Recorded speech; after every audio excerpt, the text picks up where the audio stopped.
Hi everyone, welcome again to my channel. Hope you enjoyed the previous video. So इस video में हम लोग benzene reactions पढ़ेंगे। तो प्रीवियस वीडियो में हम लोगों ने हेलोजिनेशन डिस्कस किया था कि जहाँ जहाँ क्लोरीनेशन, ब्रोमिनेशन, आयोडीनेशन आएगा वहाँ वहाँ वो अमेजिंग ट्रिक लगेगी। तो इस वीडियो में हम लोग नाइट्रेशन और सल्फोनेशन कवर करने वाले हैं और इसमें अमेजिंग ट्रिक है जिसके लिए आप रिएक्शन लाइफ टाइम फॉरएवर याद रखेंगे। तो प्रीवियस वीडियो में हमने देखा था कि जब भी बेंजीन रिंग में रिएक्शन होगी तो उसकी 3 पोजीशंस होती हैं, ऑर्थो, मेटा, पैरा। फिर से मेटा, ऑर्थो, पैरा। तो कभी भी रिएक्शन होगी तो किसी एक ऑर्थो पे होगी, या तो इस ऑर्थो पे या तो इस ऑर्थो पे। एक मेटा पोजीशन पे होगी, दो मेटा पोजीशन होती हैं, किसी एक पोजीशन पे ही रिएक्शन होने वाली है। तो ये स्ट्रक्चर होता है बेंजीन का। इसे जब ओपन करोगे तो कुछ इस टाइप का स्ट्रक्चर आता है। ये डबल बॉन्ड 3 डबल बॉन्ड होते हैं जो ये इलेक्ट्रॉन क्लाउड रिप्रेजेंट करते हैं। तो ये हर एक कोने में कार्बन प्रेजेंट होता है और उनके पास H होता है। सिंस कार्बन की 4 वैलेंसी होती है तो यहाँ पे 3 बॉन्ड है, 1 2 3। तो एक वैलेंसी बचती है, उसे कंपनसेट करने के लिए हम लोग एक एक H लगाते हैं।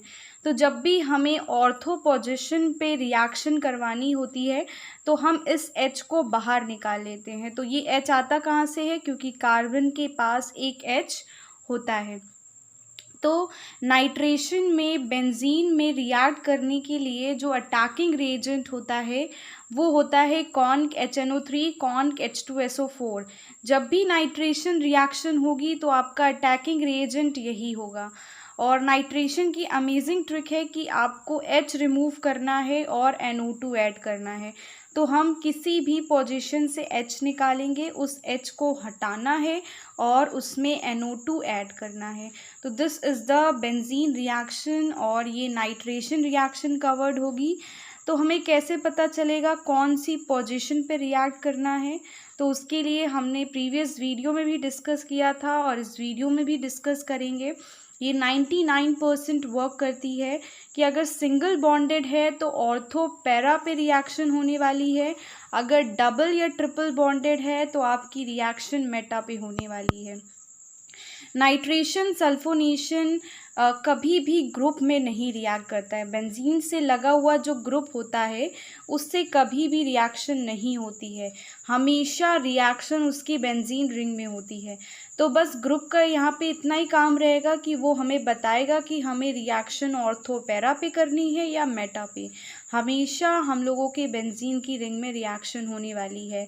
वो हेलोजिनेशन में था कि हमें बेंजीन रिंग और ग्रुप अलग अलग में रिएक्शन करवानी होती थी, उसके लिए हमें लुईस एसिड देखना पड़ता था। लेकिन इसमें ऐसा कुछ नहीं है, इसमें हमें बेंजीन रिंग में ही रिएक्शन करानी है। So let's take an first example. First example पे है क्लोरीन। आपने देखा कि ये attacking reagent conc H2SO4 and conc HNO3। तो आपको पता चला नाइट्रेशन करना है और नाइट्रेशन का मतलब होता है H रिमूव करके NO2 ऐड करना। अब हमारे पास 3 पोजीशन है, ऑर्थो, मेटा एंड पैरा। तो किस में रिएक्शन होगी वो उसका लगा हुआ ग्रुप बताने वाला है। तो क्लोरीन एक सिंगल बॉन्डेड ग्रुप है, तो आपको पता चल गया कि ये रिएक्शन ऑर्थो और पैरा पे होने वाली है। तो लेट्स प्रीकैप, आपको कैसे पता चला कि रिएक्शन ऑर्थो और पैरा पे होगी। आपने उसके लगे हुए ग्रुप से पहचाना। अगर उसका ग्रुप सिंगल बॉन्डेड है तो आपकी रिएक्शन ऑर्थो और पैरा पे होने वाली है। तो ऑर्थो पैरा में जो कार्बन है उसके पास एक H है। हमने ये स्ट्रक्चर देखा था जिसमें हमें पता चला था कार्बन के पास एक एक H होता है। तो उस H को हम लोग बाहर निकाल लेंगे रिएक्शन कराने के लिए। तो ये देखिए, एक एक H हम लोगों ने बाहर निकाल लिया। तो एक बार ऑर्थो में कराएगा, एक बार पैरा पे कराएगा। ठीक है, तो पहले हम लोग ऑर्थो पे करते हैं। तो ये देखिए, हम लोगों ने बेंजीन रिंग बनाई और ग्रुप को टच तक नहीं किया है। ग्रुप सिर्फ हमें ये बताएगा कि रिएक्शन ऑर्थो पैरा पे होगी या मेटा पे, बस उसका इतना ही रोल है नाइट्रेशन और सल्फोनेशन में। तो H हटा के NO2 ऐड करना है, जैसे कि हमने ट्रिक बताई थी। तो तो ये देखिए हमने NO2 ऐड किया, ये हमारा फर्स्ट प्रोडक्ट हुआ क्योंकि ऑर्थो पैरा अलग अलग रिएक्ट करते हैं।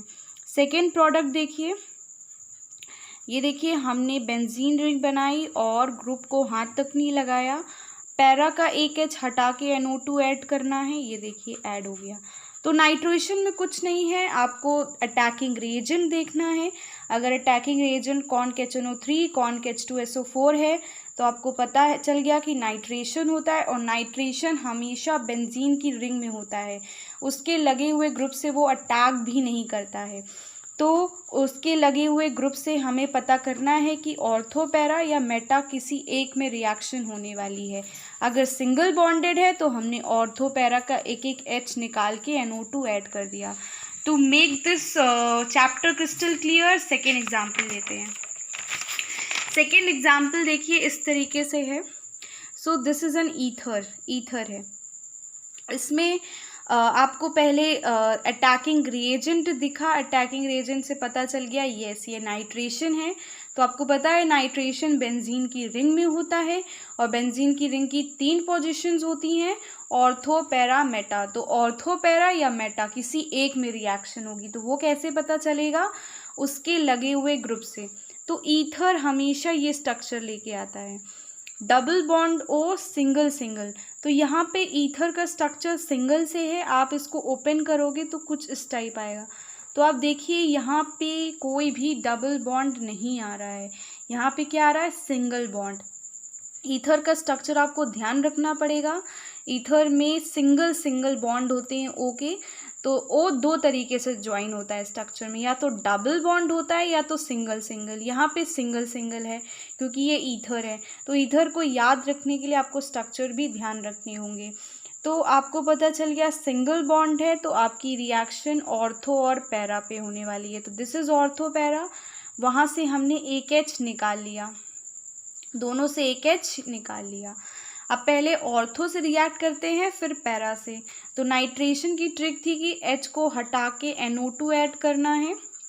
तो ये देखिए OCH3 ग्रुप को हाथ तक नहीं लगाया है, ग्रुप का बस इतना काम है हमें ऑर्थो पैरा पे रिएक्ट करना है या मेटा, बस ये बताता है। सिंस ये सिंगल बॉन्ड है तो हम पहले ऑर्थो पे कराते हैं, तो H को हटा के NO2 ऐड करना है, ये हमारा फर्स्ट प्रोडक्ट आ गया। अब सेकेंड प्रोडक्ट के लिए देखिए, ग्रुप को हाथ तक नहीं लगाना है, बस H को हटा के NO2 ऐड करना है। ये तो थे कुछ ऑर्थो और पैरा वाले एग्जाम्पल्स। अब मेटा वाले एग्जाम्पल्स भी देख लेते हैं। तो ये देखिए CHO ग्रुप, ये एल्डिहाइड ग्रुप होता है। अभी तक इसका स्ट्रक्चर नहीं पता है तो आप मेरे चैनल पे वीडियोस पड़े होंगे, उसमें आप देख सकते हैं। तो CHO एक एल्डिहाइड ग्रुप है, इसका स्ट्रक्चर हमेशा C डबल बॉन्ड OH होता है। तो जैसे कि मैंने बताया था कि O 2 टाइप से जुड़े होते हैं, या तो डबल बॉन्ड से या तो सिंगल सिंगल। तो ईथर में हमेशा वो सिंगल से ज्वाइन होता है और एल्डिहाइड से हमेशा डबल बॉन्ड। तो यहाँ पे डबल बॉन्ड आ गया तो इसका मतलब आपकी रिएक्शन मेटा पे होने वाली है। तो फर्स्ट एंड फॉरमोस्ट आपको अटैकिंग रिएजेंट देखना है। अगर CONCH2SO4 HNO3 एक साथ आ जाते हैं तो मतलब नाइट्रेशन होगी, और नाइट्रेशन हमेशा बेंजीन रिंग में होती है। बेंजीन रिंग की 3 पोजीशंस होती हैं, ऑर्थो, मेटा एंड पैरा। तो ये डबल बॉन्ड है, आपको ग्रुप से पता करना है ऑर्थो पैरा पे रिएक्शन होगी या मेटा पे। तो सिंस ये डबल बॉन्ड है तो आपको पता है कि डबल बॉन्ड हमेशा मेटा पे रिएक्शन करता है। तो ये मेटा है, यहाँ पे कार्बन होगा, उसके पास H होगा, उस H को बाहर निकाल लेते हैं। अब हमारी जो नाइट्रेशन की ट्रिक है वो है H को हटा के NO2 ऐड करेगा ये। तो ये देखिए हम लोगों ने बेंजीन रिंग बनाई और ग्रुप बनाया CHO, और H को हटा के NO2 को ऐड कर दिया। तो मेटा पोजीशन पे हमेशा बाय प्रोडक्ट निकलता है। सिंस NO2 है, इसको NO2 लिखिए, आपका बचा H2O, हमेशा यहाँ पे H2O निकलेगा। तो बाय प्रोडक्ट में हमेशा H2O निकलता है अगर वो मेटा पोजीशन हो। तो ऑर्थो पैरा पे नो बाय प्रोडक्ट, मेटा पे बाय प्रोडक्ट H2O निकलने वाला है। तो जब भी मेटा पोजीशन पे आए तो आप बाय प्रोडक्ट H2O निकालेंगे। अब देखिए COOH, आपको अटैकिंग रिएजेंट दिखा, आपको COH ग्रुप दिखा। अब आप ग्रुप का स्ट्रक्चर बनाएंगे, COOH, ये रहा आपका ग्रुप। अब आपको ग्रुप से पता चला ये डबल बॉन्ड है, तो डबल बॉन्ड मतलब कि रिएक्शन आपकी मेटा पे होने वाली है, तो मेटा से एक H निकाल लिया। अब ये H हटा के NO2 ऐड करेगा, तो COOH, H हटा के NO2 ऐड करेगा, ये देखिए, और बाय प्रोडक्ट में H2O निकलने वाला है। तो ये देखिए इस तरीके से नाइट्रेशन ऑर्थो पैरा मेटा पे कंप्लीट हुआ। अब हम लोग सल्फोनेशन समझेंगे। सो लेट्स प्रीकैप, आपको यहाँ पे H हटा के NO2 ऐड करना है नाइट्रेशन में। सबसे पहले आपको अटैकिंग रिएजेंट देखना है। अटैकिंग रिएजेंट के बाद बेंजीन के लगे हुए ग्रुप, अगर सिंगल बॉन्डेड है तो ऑर्थो पैरा पे रिएक्शन कराएंगे, अगर डबल बॉन्डेड है या ट्रिपल बॉन्ड है तो रिएक्शन मेटा पे कराएंगे। तो मेटा की एक खास बात है कि वो बाई प्रोडक्ट H2O निकालता है, क्योंकि सिंस एक ही प्रोडक्ट आता है तो आप NO2 ऐड कर देते हो तो HNO3 से OH बचता है, OH प्लस NO2 बनता है HNO3। तो जो H को हमने हटाया है वो H और ये OH मिलकर वाटर निकालते। तो आप पता चल गया मेटा पोजीशन पे बाय प्रोडक्ट H2O कैसे निकलता है। आपने NO2 ऐड किया तो इस फॉर्मूले से OH बचा। अब ये OH और जो H हम हटा के NO2 लगा रहे हैं, ये दोनों मिलकर वाटर बनाते हैं और water as a by product meta position पे निकलता है। तो ऑर्थो पैरा पे no by product, meta position पे बाय प्रोडक्ट H2O निकलता है। तो ये थोड़ा सा ध्यान करने लायक है, तो प्लीज़ इसका नोट बनाइए और अच्छे से प्रैक्टिस करिए जिससे नाइट्रेशन लाइफ टाइम कवर्ड हो जाए। अब सल्फोनेशन देखते हैं। तो सल्फोनेशन की भी ट्रिक है कि H को रिमूव करके SO3H ऐड किया जाता है। तो उसमें NO2 ऐड होता है, इसमें SO3H ऐड होता है। तो ये बेंजीन रिंग में ही रिएक्ट करता है, उसका लगा हुआ ग्रुप सिर्फ हमें ये बताएगा कि रिएक्शन ऑर्थो पैरा पे होने वाली है या मेटा पे। तो यहाँ पे अटैकिंग रिएजेंट कॉन H2SO4 होने वाला है। अगर केवल कॉन H2SO4 आता है तो हमारी रिएक्शन मतलब कि सल्फोनेशन है। अगर HNO3 कॉन H2SO4 दोनों एक साथ आते हैं तो हमें समझना है वो हमारी रिएक्शन नाइट्रेशन है। तो यहाँ पे अटैकिंग रिएजेंट याद करना एक बहुत ही इम्पॉर्टेंट है। और मेटा पोजीशन पे H2O निकलता है, वो हमें पता है, नाइट्रेशन में हमने सीखा है। So let's take an first example. तो फर्स्ट एग्जाम्पल पे हमने सबसे फॉरमोस्ट अटैकिंग रिएजेंट देखा जो है कॉन H2SO4। अब हमें पता चल गया सल्फोनेशन करना है, और सल्फोनेशन का मतलब होता है H हटा के SO3H ऐड करना। अब दूसरा काम है, हमको बेंजीन के लगे हुए ग्रुप में देखना है कि वो सिंगल बॉन्ड है कि डबल बॉन्ड है। सिंस ये सिंगल बॉन्ड है तो हमारी जो रिएक्शन होगी वो ऑर्थो और पैरा पे होगी। तो ऑर्थो और पैरा का एक H हम लोग निकाल लेंगे।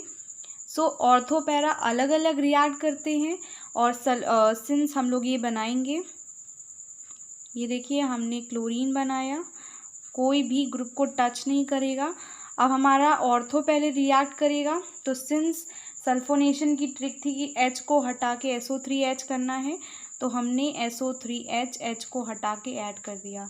अभी हमारा दूसरा प्रोडक्ट बाकी है, तो हमने बेंजीन रिंग बनाई और ग्रुप को टच तक नहीं किया, ये देखिए। अब हमें पैरा का एक H हटा के SO3H ऐड करेंगे, ये देखिए। तो हमारे दोनों प्रोडक्ट आ गए। सिंस ऑर्थो पैरा पे कोई भी बाय प्रोडक्ट नहीं निकलता है तो चलो ये रिएक्शन कंप्लीट हुई। अब सेकेंड एग्जाम्पल देखते हैं। तो सेकेंड एग्जाम्पल पे फिनॉल है, ये बहुत ही अच्छा कंपाउंड है, फेमस कंपाउंड है, इसका स्ट्रक्चर सबको मालूम होना चाहिए। तो फर्स्ट एंड फॉरमोस्ट में हम लोगों ने अटैकिंग रिएजेंट देखा। अब हम बेंजीन के लगे हुए ग्रुप देखेगा। तो बेंजीन का लगा हुआ ग्रुप बताता है कि वो एक सिंगल बॉन्ड ग्रुप है। तो आपको पता चल गया रिएक्शन ऑर्थो और पैरा पे होने वाली है, तो आपने उसका दोनों H निकाल लिया। एक बार ऑर्थो पे कराएंगे, फिर दूसरी बार पैरा पे। तो हमने बेंजीन रिंग बनाई और OH को एज इट इज लिख दिया, क्योंकि उससे तो सिर्फ हमें यही पता करना है कि रिएक्शन ऑर्थो पैरा पे हो रही है या मेटा पे। तो एक H हटा के SO3H ऐड करना है, ये देखिए। अब ये एक प्रोडक्ट हो गया। दूसरा प्रोडक्ट बनाते हैं OH, पैरा का एक H हटा के SO3H ऐड करना है। तो ये देखिए 2 प्रोडक्ट बहुत ही आराम से निकल आए। तो इस वीडियो से आपको नाइट्रेशन और सल्फोनेशन बहुत अच्छे से आ गया होगा। थर्ड एग्जाम्पल देखते हैं। तो आपको पता है ये कार्बोक्सिलिक एसिड है और इसका स्ट्रक्चर तो आपको अब तक बनाना आ ही गया होगा। तो हमने अटैकिंग रिएजेंट देखा, हमें पता चला सल्फोनेशन होना है। अब हमने ग्रुप देखा, ग्रुप से पता चल गया ये डबल बॉन्ड है, तो हमारी रिएक्शन मेटा पे होने वाली है। तो मेटा का एक H हम लोग निकाल लेंगे और उससे रिएक्शन कराएंगे। तो सल्फोनेशन का मतलब होता है एक H हटा के SO3H ऐड करना। तो ये देखिए हमने SO3H ऐड कर दिया और सिंस मेटा पोजीशन पे बाई प्रोडक्ट H2O निकलता है। वो बाई प्रोडक्ट कहाँ से आता है? यहाँ से देखिए SO3H। अब इस फॉर्मूला में सिर्फ OH बचा है, तो OH और SO3H मिलाकर H2SO4 बनाते हैं और जो हमने H रिमूव किया है वो OH के साथ मिलकर H2O निकाल देंगे। तो इस तरीके H2O बाय प्रोडक्ट आता है, आपको समझ में आ गया होगा। इस वीडियो को लाइक शेयर कमेंट ज़रूर करिएगा और लाइफ टाइम आपका ये चैप्टर कंप्लीट हो गया। Thank you for watching the video. चला लो।